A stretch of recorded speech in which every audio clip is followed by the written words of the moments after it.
first of all, Vicky, I mean, now that it's we kind of have three major contenders in the race, including yourself. I mean, how are you hoping to kind of stand out from the pack? Well, I think my experience is certainly very different from both Congressman Kahele and Lieutenant Governor Green. Both of them have been in politics. I bring to this role 34 years of proven executive leadership. So I think that is very different. And I think that we have a different mindset too. Just looking at me, I'm different. I'm more mature, more experienced, and I'm a woman. I think you have a little different mindset in how you view life. Mm-hmm. And from a policy standpoint, I mean, what is there any major differences that you think voters should know about, between the Democratic candidates? I think you're probably going to find that there are similarities all around, but the focus I have is that it's one thing to talk about it, to plan for it, but I'm coming to this saying I'm going to get things done because we've talked about things for too long. And my whole record shows that I'm about action and execution. Mm-hmm. And, as part of Kahele's speech today, I know that he made a big focus on, mainland donors and big money having a big influence. I know he said he was going to rely on small donations. What's your take on that, and how are you planning to run your campaign from a donation and finance standpoint? I think it's a very noble idea that he has, and I personally, if I were elected governor, it's something I would pursue because I think it is important if you want to have candidates from other backgrounds and experiences, you need to level the playing field a little bit more. But I think in this race, given both my late start as well as Congressman Kahele's, I have to question whether it's very practical or not, But I think it's certainly an idea that is very worthy of pursuing. What would you say are the most important issues in this race? Keeping our young people here and bringing back our ohana. I mean, 5 years in a row, we've been losing population, and it's the young people, it's the middle class, the working people that are leaving Hawaii. You cannot have a thriving community without those two important components, the ohana in our community. How do you think the Kahele jumping into the race, does that change the dynamic at all? I'm just, our campaign is focused on me getting my message out to the people of Hawaii. It's a message about transparency in government, accountability to our people, urgency to get things done, and a commitment to stay on the job and see it through. Mm-hmm.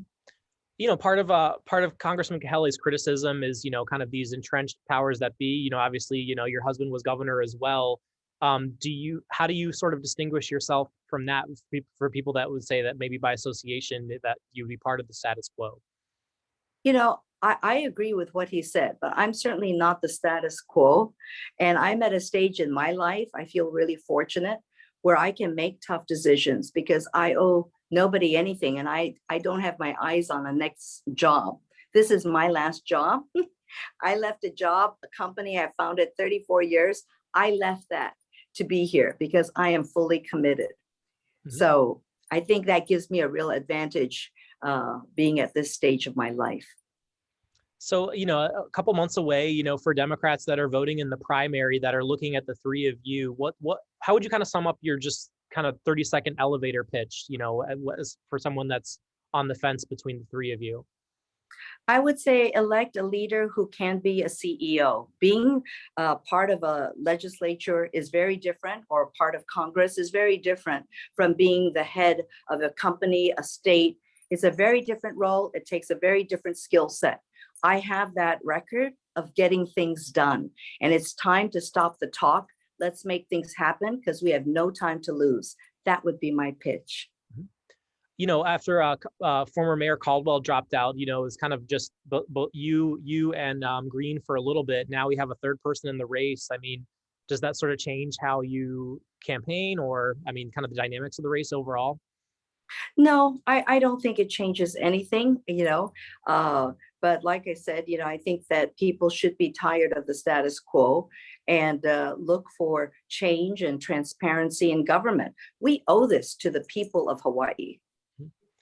I guess so far at this point in the campaign, a lot of people have been saying it doesn't really, there hasn't really been many lines drawn in the sand, to distinguish kind of the main candidates. What would you say, is the main difference that people should be aware of as they're making this decision? Well, I think, again, shared values is nothing wrong, because that's what people of Hawaii, the majority, we have those values. But talk is one thing, getting things done, making it happen is yet another story. And I hope people are frustrated enough with the status quo. We keep talking about it every election cycle and things never change. It's time to bring in a leader who will get things done, and who doesn't have just political ambition for the next job. And also someone who's not beholden to special interests. That's what that's what I'm running on. And obviously I feel like we hear the same thing from Hawaii candidates every time around. The cost of living, people can't afford to, people are leaving for the mainland. That was, Green said that, Kahele said that. I mean, you've said that before, but I feel like candidates have been saying that for a while. Kind of, how do you sort of break through that logjam? Look at my experience. I'm not just talked about it. I follow through. I've executed. I built a business from 25 employees to pre-pandemic 1,200. So it's not the talk. I have a record that I can be proud of. And what is there anything that voters, you feel like with Green and Kahele, are deal breakers that you feel like you are the better candidate than them, or certain things that they've said or done that you would distinguish yourself with? I would just say that I think we're at a really tough situation in our state, and that we need a leader who will communicate with clarity, who has the ability to collaborate with people, who's not somebody who has a short fuse, but who can bring people together and to have those difficult conversations so that we can get things done for the people of Hawaii. Mm-hmm. From Green being lieutenant governor and Kahele serving in Congress, I mean, we have a little bit of a record to judge them on. Would you say they haven't lived up to that? I'm not one to judge people on what they have done now, but I would say that look at the skill sets of what's prepared them for the future to lead the state. And as I said, it's one thing to be one of many, is another thing to be the chief executive. And in my mind, there's no question they don't have that record. Mm-hmm. Anything else, Vicky, that you wanted to add? What would you say are kind of your top three things? Well, I would just really say that to the people of Hawaii, that there is no time left, that I think you should be, and I'm hearing this, very frustrated. Every election cycle, same thing, that we need government that is led with a different mindset, and one that demands transparency, accountability to you, the people of Hawaii, and a commitment to get the job done. No more talking. Let's get a leader in who has a track record and who has no special interests and no other job after this, who's going to make those tough decisions. And that's what I will be doing. Mm-hmm. And I mean, regardless of who wins the primary, I mean, will you unite behind whoever wins the primary? I think we need to unite for the sake of our state.